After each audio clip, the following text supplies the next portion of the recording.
Hello, good morning friends. Student, आज हम अपनी नेक्स्ट क्लास को स्टार्ट करते हैं और लास्ट क्लास के अंदर हमने अपनी सेक्स डिटर्मिनेशन वाले टॉपिक को कंप्लीट किया था। और अब आज हम अपनी नेक्स्ट थर्ड यूनिट को स्टार्ट करते हैं। दो यूनिट हमारी टोटली कंप्लीट हो गई है और सभी टॉपिक को हमने कवर किया। एक भी टॉपिक उसमें हमारा ऐसा नहीं है कि जो रहता है। तो आप अच्छे से जो हमारी फर्स्ट और सेकंड यूनिट को कवर अप करें। और चलिए आज स्टार्ट करते हैं अपनी थर्ड यूनिट का first topic, variation in the chromosome number. Chromosome number में वेरिएशन आना, वेरिएशन मतलब परिवर्तन, चेंज आना। जब कभी क्रोमोसोम नंबर में वेरिएशन आए, परिवर्तन आए, और वो क्या चीज़ कहलाती है? हिट्रोपोलाइडी। उसे क्या आप क्या कहते हो? Heteroploidy. Variation in the chromosome number. Chromosome number में वेरिएशन आना क्या कहलाता है? हिट्रोपोलाइडी। क्या कहलाता है? हिट्रोपोलाइडी। चलिए, क्या होती है ये हिट्रोपोलाइटिस को और अच्छे से देखते हैं। कहते हैं ईच स्पीशीज, प्रत्येक जितनी भी जातियां हैं, चाहे वो जंतुओं की हों चाहे वो पौधों में हों, एनिमल और प्लांट, जितनी भी जातियां has fixed number of chromosome. उनके अंदर क्रोमोसोम का जो नंबर है वो हमेशा कैसा हो मिलेगा? आपको फिक्स मिलेगा। जैसे आपको पता है ह्यूमन के अंदर 46 क्रोमोसोम मिलते हैं, तो 46 क्रोमोसोम ही मिलेंगे।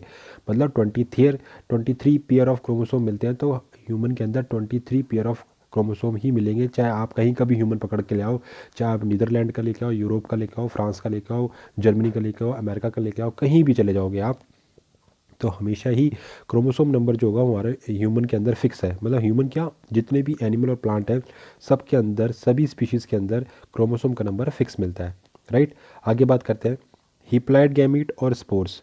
हैप्लॉइड यानी जो अगुणित हमारे युग्मक या जो हमारे पास स्पोर होते हैं, उनमें हमेशा उसे हम कैसे शो करते हैं? एन से। एन का मतलब वहाँ पर क्रोमोसोम का नंबर कैसा होगा? हाफ होगा। और अगर डिप्लॉयड बॉडी है, BODY, ये बी लिखा हुआ है, डिप्लॉयड यानी कि द्विगुणित शरीर है, बॉडी है, उसके अंदर की जो सेल्स होंगी वहाँ पर जो आपके पास आप शो करोगे वो कैसे करोगे? 2n से। यानी वहाँ पर पहले वाली जो यहाँ बात कर रहे थे n, आप कितना हो गया? 2n। यानी कि गैमीट और स्पोर के अंदर n क्रोमोसोम होते हैं और डिप्लॉयड सेल्स के अंदर कितने होते हैं? 2n। मतलब इस n से दुगने, 2n। समझ आ गया? तभी हम उसको क्या बोलते हैं? द्विगुणित। द्विगुणित का मतलब ये होता है दो गुना ज़्यादा, डबल हो गया, मतलब दो गुने हो गए वो।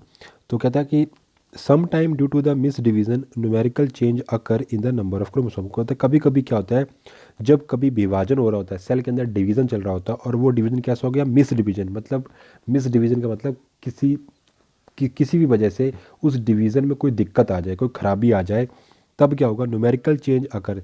तब इन संख्याओं में, ये जो क्रोमोसोम का नंबर है, उनमें कुछ परिवर्तन आ जाता है, और उससे क्या होता है? Change occur in the number of chromosome. तो क्रोमोसोम के नंबर में परिवर्तन आ जाता है। ठीक। और ये ऐसा कैसे हो रहा है? अकर दी स्पॉन्टेनियसली। ये कैसा हो रहा है? अचानक से हुआ। कैसे हुआ? बाय सर्टेन एक्सटर्नल और इंटरनल फैक्टर्स। ये कैसे हुआ? अचानक से हुआ। उसमें चाहे आपके बाह्य और चाहे आंतरिक कारण हो सकते हैं, फैक्टर्स हो सकते हैं, लक्षण हो सकते हैं जिन वजहों से ऐसा हुआ। चाहे वो बाह्य कारक हो, चाहे वो अंतः कारक हो, उनकी वजह से, या और induced by the treating the dividing cell with chemical और रेडिएशन। या आपने खुद ऐसा किया। कैसे किया?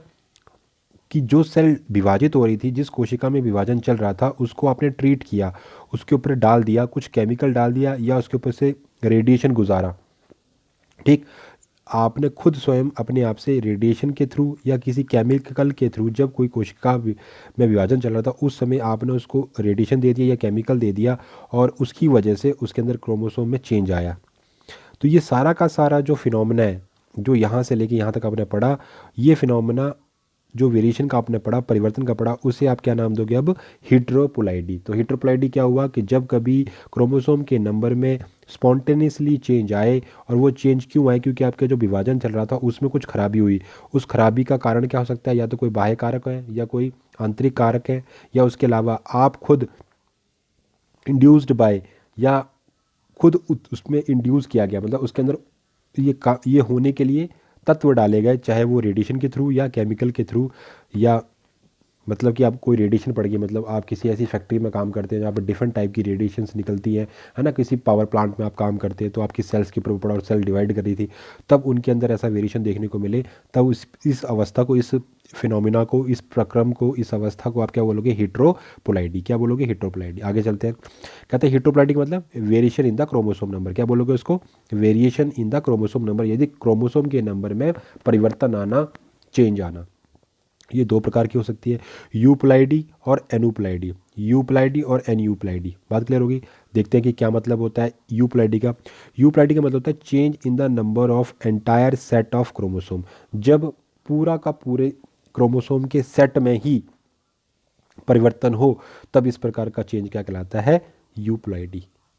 चेंज तो हो रहा है, ये तो आपको पता लग गया, वो उसे आप हिट्रोप्लाइडी बोल रहे हो, लेकिन चेंज भी दो तरीके से हो सकता है। एक चेंज वो जब पूरा का पूरा सेट ही चेंज हो जाए, तो उससे क्या हो गया? क्या बोलोगे आप? यूप्लाइडी। वो मोनोप्लाइडी हो सकती है, डिप्लॉइडी हो सकती है, पॉलीप्लाइडी हो सकती है। पॉलीप्लाइडी जैसे ट्राई, टेट्रा, पेंटा, हेक्सा, तो 3n 4n 5n, मतलब माना कि पहले एन था, मोनोप्लाइडी थी, डिप्लॉइडी होगी, 2n हो गया, फिर 3n हो जाए, अगली बार रेडिएशन पड़े तो 4n हो गया, 5n हो गया, या अगली बार रेडिएशन पड़े तो वो फिर से, तो पूरा सेट ही चेंज हो जा रहा है, पूरा पूरा का पूरा। माना कि उसमें आपके पास 46 क्रोमोसोम थे, अगली बार कुछ हुआ और 46 से वो सीधे 96 हो गए, है ना, इस तरीके से, ऐसे मतलब पूरा का पूरा सेट ही चेंज हो जाए। उसके अलावा दूसरा जो टाइप है एनुप्लाइडी, उसमें क्या हो रहा है? Change in the number of chromosome in a set of chromosome. किसी एक सेट में, क्रोमोसोम के सेट के अंदर क्रोमोसोम में चेंज आए। यहाँ क्या है? एंटायर सेट ही, पूरा का पूरा सेट ही क्रोमोसोम का चेंज हो रहा है, मतलब पूरे के पूरे क्रोमोसोम जो सेट है, क्रोमोसोम को जितना टोटल उसके अंदर सेट मिल रहे हैं, उनमें चेंज आना, उनके नंबर में चेंज आना। और यहाँ पर क्या है कि किसी एक सेट के अंदर क्रोमोसोम के नंबर में चेंज आना। इस बात को पकड़ लेना आप, क्या मैं क्या बोल रहा हूँ। तो एनुप्लाइडी क्या हुआ कि जब किसी क्रोमोसोम के सेट के अंदर क्रोमोसोम के नंबर में चेंज आए, और यहाँ हम क्या बोल रहे हैं कि यहाँ पूरा का पूरा जो क्रोमोसोम का सेट है उसके नंबर में चेंज आ रहा है। बात क्लियर है? पकड़ में आ रही बात?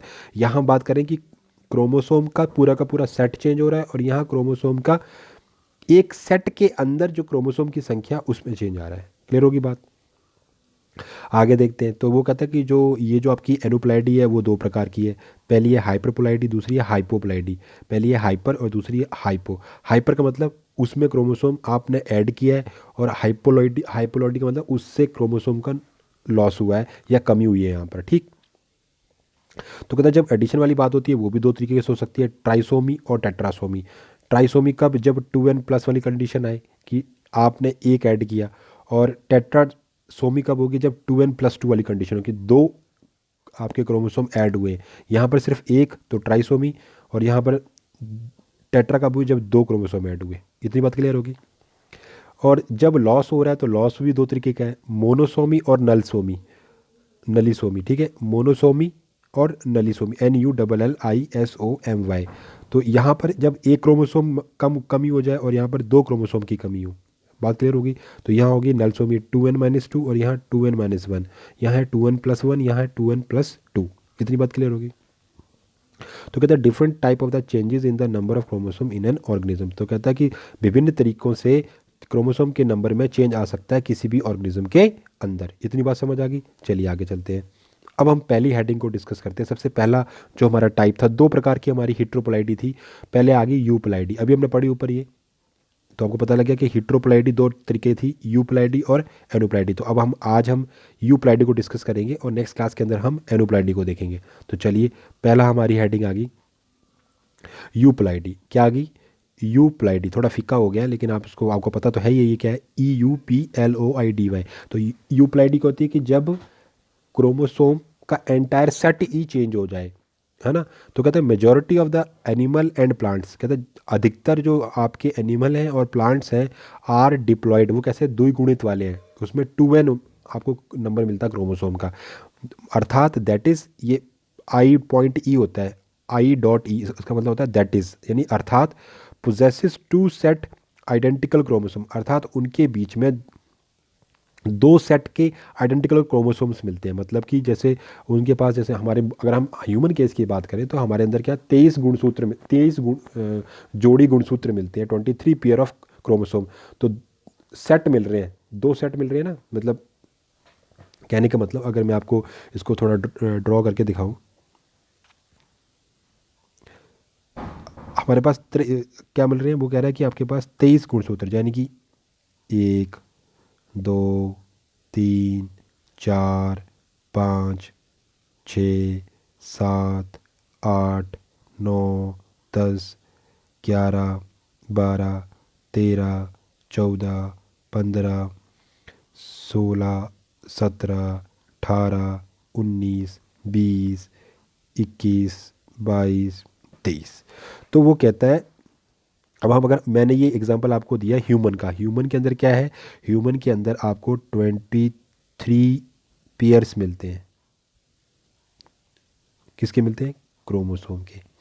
23 पेयर मतलब क्रोमोसोम के आपको 23 जोड़े मिलते हैं। और नंबर की बात करूँ तो नंबर कितने हो गए? 46 क्रोमोसोम।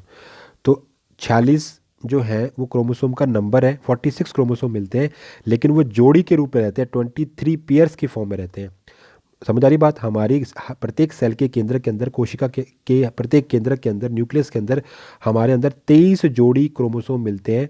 वैसे उनका नंबर कितना, अगर अकेले अकेले गिनेंगे तो 46 क्रोमोसोम है। तो वो जोड़ी के रूप में रहते हैं, मतलब एक जोड़ी ये बनी, एक जोड़ी ये है, एक जोड़ी इस तरीके जोड़ी में रहते हैं। जोड़ी किन के पीछे बनेगी? जिनकी लंबाई एक जैसी होगी। जो क्रोमोसोम आपस में एक ही सी लंबाई वाला होगा वो आपस में चिपक के रहेगा, जोड़ी बना के रहेगा, जोड़ा बना के रहेगा। इतनी बात क्लियर हो गई?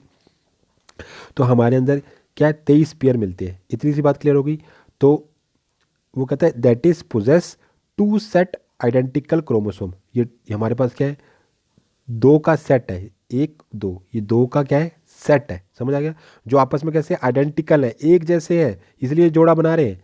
तो ये हमारे अंदर आपको मिलेगा 2 का सेट मिलेगा। ये एक बन गया, मतलब ये एक सेट हो गया। 1, 2, 3, 4, 5, 6, 7, 8, 9, 10, 11, 12, 13, 14, 15, 16, 17, 18, 19, 20, 21, 22, 23। 23। तो इस तरीके से हमारे अंदर 23 सेट मिल रहे हैं। और प्रत्येक क्या, एक कितने को, एक जो सेट है आपका वो कितने से मिलकर बना है? दो से मिलकर, मतलब आपके ये एक दो, 2 सेट का एक बन रहा है, और वो आपस में कैसे आइडेंटिकल है। इतनी बात हो गई कि पोजेसेस 2 सेट आइडेंटिकल क्रोमोसोम। तो यहाँ पे दो जने एक साथ बैठे हैं जो आपस में आइडेंटिकल है, एक जैसे। इतनी सी बात क्लियर होगी? चलिए आगे चलते हैं। कहता है इन यूपलाइडी organism either loses a complete set of chromosome or acquires one or more identical set of chromosome over। तो कहता है कि जो आप ये यूप्लाइडी पढ़ रहे हैं, मैंने आपको बताया यहाँ पर एंटायर सेट चेंज हो जाता है। सेट का मतलब वो कहता है या तो उसमें एक कंप्लीट, पूरा एक का एक कंप्लीट सेट क्रोमोसोम का चला जाए, लॉस हो जाए, या पूरा का पूरा सेट उसमें ऐड हो जाए। इक्का दुक्का नहीं होंगे, जैसे एक नहीं हो सकते, तीन नहीं होंगे, चार नहीं होंगे, ऐसा कुछ नहीं होगा। तो ये दो तरीके का, मोनोप्लाइडी और पॉलीप्लाइडी। क्या होता है मोनोप्लाइडी और पॉलीप्लाइडी? अभी हमने पढ़े थे पहले, इसको देख लेते हैं। कहता मोनोप्लाइडी और हेपोप्लाइडी possesses only one set और single basic set of chromosome. कहता मोनोप्लाइडी या हैप्लॉइडी का मतलब क्या होता है? हैप्लॉइडी मतलब हैप्लॉइड का होता है एन। इसमें कहता पोजेस ओनली वन सेट और single basic set of chromosome. बात समझ आ रही है?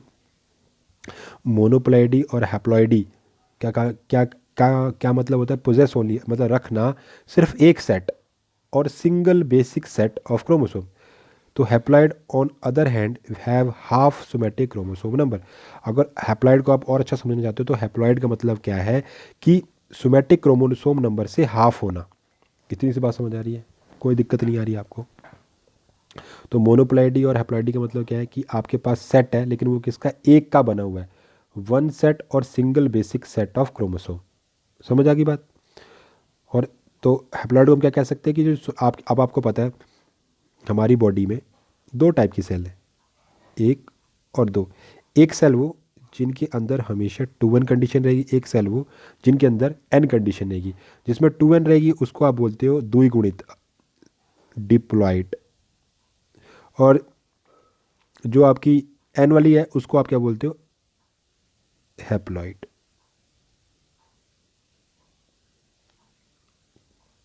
क्या बोलते हो? हैप्लॉइड। समझ आ गई बात? तो वो कोशिका जिसमें 2n मिले उन्हें कहते हैं डिप्लॉइड। और देखो जो डिप्लॉइड है वो कौन सी सेल है आपकी? सभी के सभी सोमैटिक यानी कायी कोशिका, जिनसे आपके पूरे शरीर का निर्माण होता है। और हैप्लॉइड वाली कौन सी है? जर्म सेल, यानी कि जो युग्मक का निर्माण करेंगी, स्पर्म का। मेल के अंदर स्पर्म बनाएंगी और फीमेल के अंदर ओवम बनाएंगी, अंडकोशिका बनाएंगी। तो इनसे पूरे शरीर का निर्माण होता है। तो हमारे अंदर तो जो एन है, अगर 2n अगर हम बात करें, जो हमारी कायी कोशिका सोमैटिक, इसमें क्रोमोसोम का जो सेट होंगे वो कितने होंगे? 23। और जो हमारी एन है उसमें कितने होंगे? 23 जोड़े। नंबर की बात करें तो इनमें जो नंबर होगा वो कितना होगा? 46 क्रोमोसोम। और इनके अंदर कितने होंगे? Only 23 chromosome. यहाँ 46 नंबर बात कर रहा हूँ नंबर की, यहाँ 46 क्रोमोसोम होंगे और यहाँ 23 क्रोमोसोम होंगे। इतनी बात समझ आ गई? चलिए, तो हैप्लॉइड क्या है? जो हैप्लॉइड सेल्स होंगी उनमें सोमैटिक नंबर से, क्रोमोसोम नंबर से हाफ होगा। Diploid organism are identical. और अगर मोनोप्लैडी के अंदर वाले जो जीव है, अगर वो जो डिप्लॉयड ऑर्गन्स होंगे वो कैसे होंगे? फिर आइडेंटिकल होंगे, मोनोप्लॉइड्स और हैप्लॉइड्स। सिंपल सी बात है, क्योंकि इनमें क्या होगा? वेरिएशन ही नहीं आएंगे, तो ये आइडेंटिकल बनेंगे। समझ आ रही बात है? जैसे कि कहने का मतलब क्या है कि मेरे पास एक सेल है, जैसे मैं अगर एग्जांपल लूँ, ठीक, इसके पास क्या है?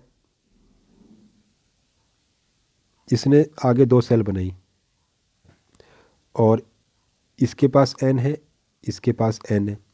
तो दोनों ही एक दूसरे, दोनों सेल क्या होंगी? दूसरे एक दूसरे की आइडेंटिकल होंगी। क्या होंगी? आइडेंटिकल।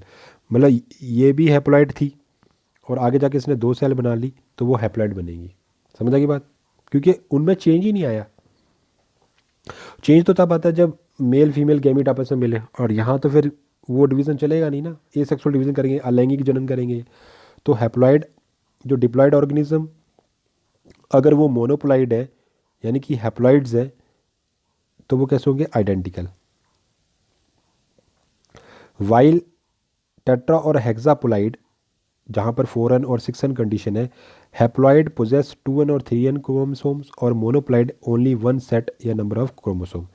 तो वो कहता है टेट्रा और हेक्सा जो प्लॉइड है यानी 4n और 6n, उनमें जो हैप्लॉइड वाले होंगे वो 2n और 3n रखेंगे अपने पास टेट्रा में। और जो मोनोप्लाइड है उनके अंदर, मोनो का मतलब ही एक होता है, तो उनके अंदर क्या होगा? 1 सेट यानी n ऑफ क्रोमोसोम। क्लियर होगी बात? तो हैप्लॉइड्स यानी कि कौन से वाले? जो पॉलीप्लॉइड है, कॉल्ड यूप्लॉइड। मतलब ऐसे हैप्लॉइड्स जो कैसे हैं? पॉलीप्लॉइड है, उन्हें हम क्या नाम से पुकारते हैं? यूप्लॉइड। समझ आ गई बात? कोई दिक्कत नहीं है। तो chromosome these of aneuploids called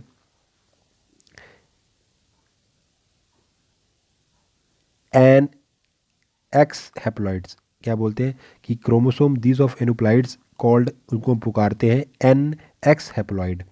ठीक है, अब बात करते हैं कि हैप्लॉइड जो होते हैं, जो यानी कि एन कंडीशन वाले जो हैं, हाफ क्रोमोसोम जिनके अंदर है, या हाफ कह लो या एक सेट कह लो, मतलब कहने का मतलब क्या है? मैंने आपको पहले ही बताया कि डिप्लॉयड हमारे अंदर हम बात करें तो हमारे पास एक जो सेट है वो 2 के मिलने से बन रहा है। ऐसे ये एक बना सेट, मतलब जो आइडेंटिकल क्रोमोसोम होते हैं वो आपस में ऐसे रहेंगे। ठीक है, तो इनसे एक सेट बन गया हमारे अंदर, हमारे एक सेट बन गया। और ये कंडीशन क्या होगी इसमें? 2n। लेकिन जो हैप्लॉइड कंडीशन की बात करें वहाँ पर क्या है? सेट एक ही है, ऐसे एक ही सेट है। मतलब ये है तो एक सेट, लेकिन कितने से मिलकर बन रहा है? 2 क्रोमोसोम से बन रहा है। 2 क्रोमोसोम है, ये भी एक सेट है, ये भी एक सेट है, लेकिन ये कितने क्रोमोसोम से मिलकर बन रहा है? एक क्रोमोसोम। तो इसलिए इसका नाम क्या पड़ा? एन। और ये क्या है?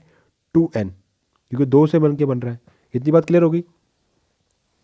तो वो कहता है ओरिजिन ऑफ हैप्लॉइड्स कहाँ से ओरिजिन? कहता है जो हनी बी, हमने पिछली क्लास में भी ये पता था कि जो हनी बी में जो वर्कर्स होते हैं, जो ड्रोन होते हैं, उनका हनी बी का ऑर्डर क्या? Hymenoptera, HYMENOPTERA, Hymenoptera.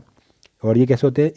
ये जो हनी बी के जो ऑर्डर के हाइमनोप्टेरा के जो ड्रोन होते हैं वो मेल होते हैं। और कैसे होते हैं? हैप्लॉइड। क्यों हैप्लॉइड होते हैं? क्योंकि इनका जो जन्म होता है वो पार्थिनोजेनेटिकली होता है, यानी ये अनफर्टिलाइज, अनिषेचित अंड से इनका निर्माण होता है ऑफ द डिप्लॉयड ऑर्गेनिज्म। मतलब इनकी जो क्वीन क्वीन जो तो थी वो फर्टाइल थी और डिप्लॉयड होती है, लेकिन उसका जो जब एग बनता है तो एग में तो हाफ नंबर ऑफ क्रोमोसोम आते हैं, तो वो आगे जाके विदाउट फर्टिलाइज ही आगे जाके मेल हनी बी का निर्माण कर देते हैं और उससे वो कैसे होते हैं, हैप्लॉइड। तो कुछ प्लांट्स में फ्लावर भी ऐसे होते हैं, और जो टमाटर होता है वो भी ऐसा होता है, और कॉटन के अंदर भी यही कहानी होती है। ठीक। तो कहता है जो हैप्लॉइड्स हैं can be induced artificially by the following method. आप वो कहता है कि आप हैप्लॉइड्स को आर्टिफिशियल मेथड की हेल्प से ही बना सकते हो। जैसे अगर आप एक्सरे ट्रीटमेंट करा दो, टेम्परेचर के शॉक दो, और इंटरस्पेसिफिक और इंटरजेनिक हाइब्रिडाइजेशन करवा दो, मतलब इंटरस्पेसिफिक और इंटरजेनिक जेनरिक हाइब्रिडाइजेशन कराओगे तब भी आपको क्या मिलेंगे, हैप्लॉइड जनरेशन मिलेगी। फिर पॉलिनेशन के अंदर अगर आप देरी करवा दो, फिर कॉल्चिसिन का ट्रीटमेंट करवाओ, या फिर कल्चरिंग पोलन ग्रेन्स, है ना, अगर आप कल्चरिंग करते हो पोलन ग्रेन का तो भी ऐसे होता है। ठीक। तो ये आपने बात सारी की सारी बात कर ली यूप्लाइडी की। ठीक। अब बात करते हैं कि जो हैप्लॉइड्स हैं, अब अभी हम सारे अभी पढ़ रहे हैं ये हैप्लॉइड क्या है। दो प्रकार के हैं, मोनोपोलाइडी और मोनोपोलाइडी और पॉलीपोलाइडी। यूप्लाइडी के अंदर ही पढ़ रहे हैं हम मोनोपोलाइडी और पॉलीप्लाइडी। तो मोनोप्लाइडी को हम हैप्लॉइडी कहते हैं।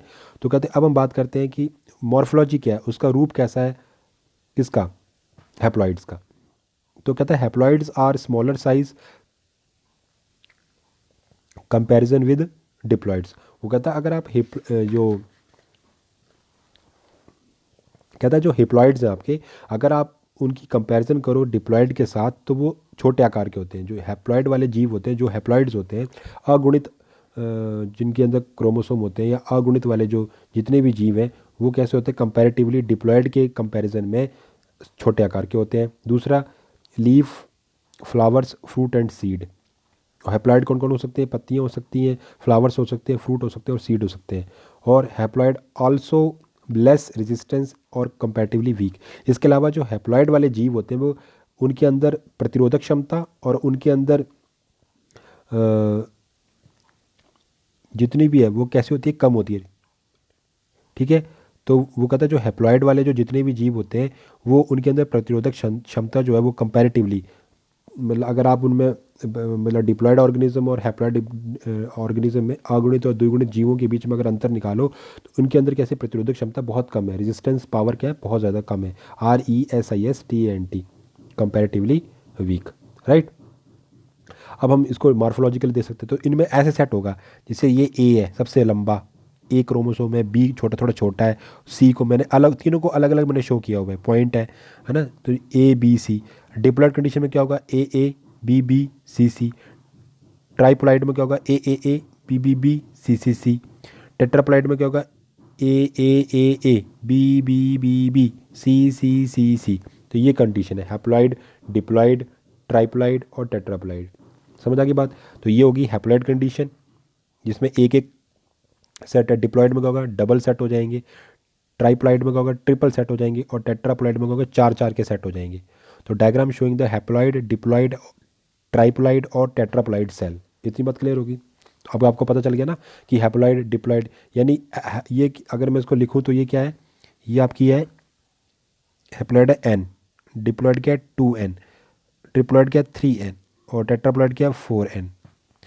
तो जो अगर हम ह्यूमन की केस की बात करें तो हमारे अंदर जो सोमैटिक सेल्स हैं उनमें क्या कौन सी कंडीशन मिलती है, 2N वाली कंडीशन मिलती है। इतनी बात क्लियर हो गई। चलिए आगे चलते हैं। अब बात करते हैं cytology of the haploids. Haploid की जो साइटोप्लाज्म अंदर का जो है वो कैसा कैसा है। कहता है हैप्लॉइड्स स्टेराइल होते हैं। अब हम उनकी साइटोलॉजी देख रहे हैं, उनका हम सारा का सारा सेल के अंदर की बातें नोट कर रहे हैं। कहता है जो हैप्लॉइड जो जीव होते हैं वो कैसे होते हैं, मैक्सिमम स्ट्राइल होते हैं, यानी कि वो आगे जनरेशन को नहीं बना सकते, उनके अंदर पावर नहीं है। स्ट्राइल कौन होते हैं, जो नेक्स्ट जनरेशन को ना बना सके, नपुंसक जैसे आप कहते हो हिंदी के शब्द में। Have univalent without any homologue to pair. वो कहते हैं वो यूनिवेलेंट होते हैं, मतलब सिंगल होते हैं, उनके अंदर कोई भी उनके समान का पेयर नहीं होता। कहने का मतलब अभी मैंने आपको ये बनाया ना डायग्राम, ये देखो, इस डायग्राम को देखो आप, ये वाला डायग्राम, इसमें देखो जो सी है उसको मैंने इस पॉइंट से शो किया है, जो ए है वो सबसे लंबा शो किया है मैंने, सॉरी, हम इसको नोट करना है आपने। तो जो आपके पास हैप्लॉइड है उसमें क्या है, मैंने ऐसे शो किया है, ए जो शो किया है मैंने सबसे लंबा, उसके बाद बी शो किया है सबसे छोटा। तो देखो तीनों ही आपस में, जैसे एक ये ग्रुप है, सेट है, एक ये सेट है और एक ये सेट है। तीनों आपस में डिफरेंट है, आपस में उनका ग्रुप नहीं बना सकते आप, ठीक। तो इसीलिए वो हैप्लॉइड है, अगुणित है। तो कहता है कि इसमें क्या होगा, जो हैप्लॉइड्स हैं वो स्ट्राइल होते हैं और वो कैसे होते हैं, यूनिवेलेंट, यानी सिंगल सिंगल होते हैं, without any homologue to the pair, वो पेयर नहीं बना सकते, जोड़ा नहीं बना सकते। Are distributed at random during the anaphase first. उनकी जो डिस्ट्रीब्यूशन है, उनका जो सेल के अंदर, जो केंद्र के अंदर जो उनका डिस्ट्रीब्यूशन होगा वो रैंडमली होगा, अपने आप। कब होगा, एनाफेज फर्स्ट में, म्योसिस जो अर्धसूत्री विभाजन है उसमें, जो एनाफेज फर्स्ट जो आपकी अवस्था है उसके अंदर, ठीक है। और वो क्या बनाएंगे, प्रोड्यूसिंग मोनोसोमिक्स, वो क्या बनाएंगे, प्रोड्यूसिंग मोनोसोमिक, MONOSOMICS, मोनोसोमिक्स, वो क्या बनाएंगे, मोनोसोमिक्स। आगे बात करते हैं यूज़ ऑफ हैप्लॉइड्स। तो हैप्लॉइड का यूज़ क्या है, use to study role of the individual chromosome. हम हैप्लॉइड की सहायता से प्रत्येक क्रोमोसोम के रोल के बारे में अध्ययन कर सकते हैं, क्योंकि अब आपको पता है मिक्सिंग नहीं हो रही। जैसे अगर मैं बात करूं, जैसे मेरे पास एक सेल है, उसके न्यूक्लियस के अंदर एक क्रोमोसोम मेरा ये है, एक क्रोमोसोम ये है और एक क्रोमोसोम ये है। तो देखो तीनों ही क्रोमोसोम अलग अलग हैं, तो मैं तीनों के रोल को पता कर सकता हूँ, है ना, पता लग जाएगा मुझे, क्योंकि सब अलग अलग बिहेव करेंगे, अलग अलग काम करेंगे, अलग अलग जीन्स को बनाएंगे, अलग अलग प्रोटीन्स बनाएंगे। इतनी बात समझ आ रही है, तो ये इस बात में आसानी हो जाएगी मेरे को, ठीक। उसके अलावा homozygous diploid obtained from such haploids by doubling chromosome colchicine treatment. तो वो कहता है कि जो होमोजाइगस डिप्लॉइड्स हैं, जो होमोजाइगस डिप्लॉइड्स हैं वो हमें कैसे प्राप्त होते हैं, जब कभी आप हैप्लॉइड के ऊपर क्या कर दो, कॉल्चिसिन का ट्रीटमेंट कर दो, तब क्या होगा, उनकी डबलिंग हो जाएगी और आपको क्या मिल जाएंगे, होमोजाइगस डिप्लॉइड मिल जाएंगे। होमोजाइगस डिप्लॉइड, होमो मतलब समान, डिप्लॉइड मतलब होमोजाइगस डिप्लॉइड मिल जाएंगे। कब मिलेंगे, जब आप हैप्लॉइड के ऊपर कॉल्चिसिन का ट्रीटमेंट कर दो, कॉल्चिसिन केमिकल डाल दोगे, तो आपको क्या एक डिप्लॉइड रिसीव होगा और उस डिप्लॉइड को आप क्या बोलोगे, होमोजाइगस, क्या बोलोगे, होमोजाइगस डिप्लॉइड। क्लियर होगी बात। चलिए अब हम दूसरा हिस्सा करते हैं। आपको अभी हमने बात की थी मोनोप्लाइडी की, अब हम बात कर रहे हैं पॉलीप्लाइडी, या जिसको कहते हैं यूप्लाइडी। क्या होती है मोनो पॉलीप्लाइडी या यूप्लाइडी, कहता है organism with more than 2 set of chromosome known as polyploid. कहता है जब ऑर्गेनिज्म के अंदर 2 से अधिक सेट बन जाए तो उसे कहते हैं polyploid. That is possesses one or more haploid set of chromosome in addition to original diploid conjugation. कहता है जब कभी आपके अंदर एक या एक से ज़्यादा हैप्लॉइड सेट आ जाए क्रोमोसोम के, किसके एडिशन में, जो आपके पास ओरिजिनल पहले से क्या था, डिप्लॉयड कंजुगेशन तो पहले से थी आपके पास, लेकिन अब आपके पास एक या एक से ज़्यादा हैप्लॉइड सेट बढ़ जाए। जैसे कहता है individual with 3 set of chromosome, 3 set में क्या होगा, with 1 additional set known as triploid, यानी 3n हो गया आपके पास। 4 सेट ऑफ क्रोमोसोम में एडिशनल 2 ज़्यादा हो गए। 3 सेट में क्या हुआ, 3 सेट ऑफ क्रोमोसोम में क्या हुआ, 3 सेट ऑफ क्रोमोसोम किसको बोलोगे आप, 3 सेट में मतलब क्या हुआ, 2n+1, तो टोटल क्या हो गया आपके पास, 3n। अब बात कर रहा है 4 set of chromosome, 2n+2 giving you 4n।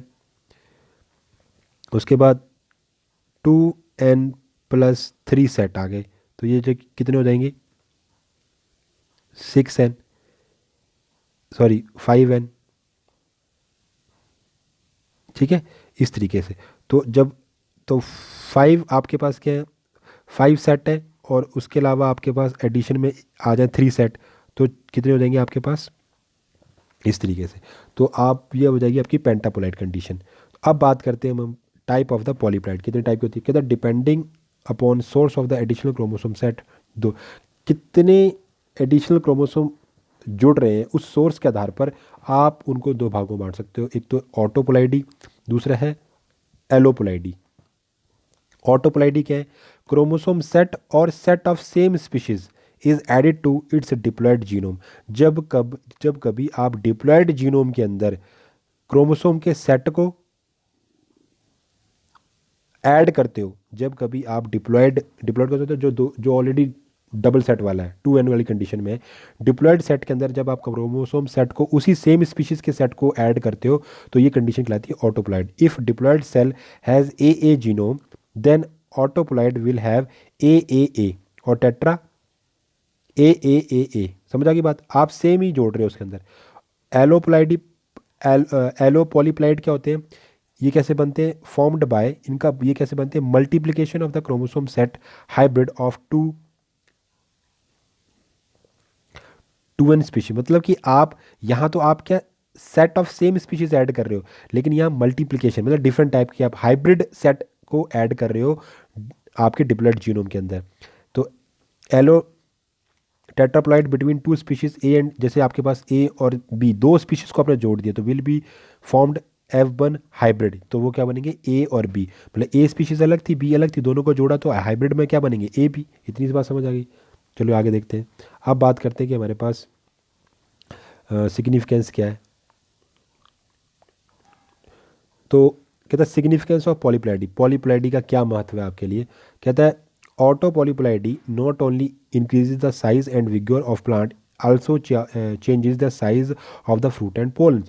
कहता है ऑटोपोलाइडी से, जो आप ऑटोपोलाइडी करा रहे हो, ऑटोपोलाइडी में क्या करवा रहे हो कि आप उसी स्पीशीज का क्रोमोसोम उसी में ऐड करवा रहे हो, मतलब सेम स्पीशीज का सेट आप डिप्लॉयड उसी के डिप्लॉयड जीनोम में ऐड कर रहे हो।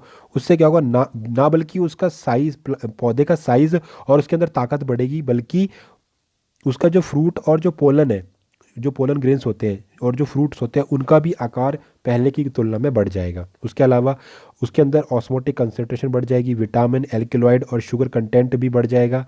पॉलीप्लाइड lead to the change to beat in the season of blooming and fruiting. इसके अलावा जो पॉलीप्लाइड्स हैं उनके अंदर परिवर्तन आ जाएगा, जब वो ब्लूमिंग करते हैं उनके अंदर जो कलियाँ आती हैं और जो फ्रूट आता है, उन फ्रूटिंग जब पकते हैं उनके फ्रूट्स, वो सीज़न भी चेंज हो जाएगा। Changes annual plant into the perineal plants, जो आपका वार्षिक पौधा है वो अब कैसा हो जाएगा, प्रीनियल प्लांट्स। प्रीनियल प्लांट्स होते हैं जो लंबे समय तक चलते हैं, मतलब है ना। एक तो होता है सिर्फ एक साल तक, एक साल वाला प्लांट, वो अब क्या हो जाएगा, प्रीनियल, मतलब कि लंबे समय तक हो जाएगा, 20-25 साल वाला। उसके अलावा polyploid used propagating crops valued for the vegetative organs. वो कहता है कि जो पॉलीप्लाइड्स होते हैं उनका यूज़ हम किस में करते हैं, पॉलीप्लाइड का यूज़ करते हैं हम प्रोपेगेटिंग क्रॉप्स के अंदर, मतलब जो क्रॉप्स हमें खानी होती है उनके अंदर अगर हम यूज़ करेंगे तो वो क्या करेगा, उससे क्या हो जाएगा, वो डिड्यूस हो जाएगा फॉर द वेजिटेटिव ऑर्गन। तो जितने भी वेजिटेटिव ऑर्गन्स हैं वो धीरे धीरे बढ़ जाएंगे। Important of the crops, resistance to disease और हाई ईल्ड। अगर आप इसका जो अपने पॉलीप्लाइडी का यूज़ करोगे तो आपकी जो क्रॉप्स हैं, आपकी जो फसलें हैं, उनमें इम्प्रूवमेंट आएगी, उनके अंदर जो बीमारी से लड़ने की जो प्रतिरोधक क्षमता है वो बढ़ जाएगी, और हायर हील्ड, मतलब आपका जो उत्पादन है वह बहुत अधिक हो जाएगा। ठीक, तो ये आपके पॉलीप्लाइडी के आपको इम्पोर्टेंस थी। ठीक है, तो पॉलीप्लाइड का हम यूज़ कहाँ कर रहे हैं, प्रोपिगेटिंग क्रॉप्स के अंदर, और यूज्ड फॉर वेजिटेटिव ऑर्गन्स। तो उनके अंदर जो और ज़्यादा अच्छे बनाने के लिए वैल्यूफुल जो चीज़ें हैं वो आपकी बढ़ जाएंगी। तो थैंक यू सो मच। आज के इस टॉपिक में हम इतना ही करेंगे, नेक्स्ट क्लास को कंटिन्यू करेंगे अगली क्लास के अंदर। Thank you so much.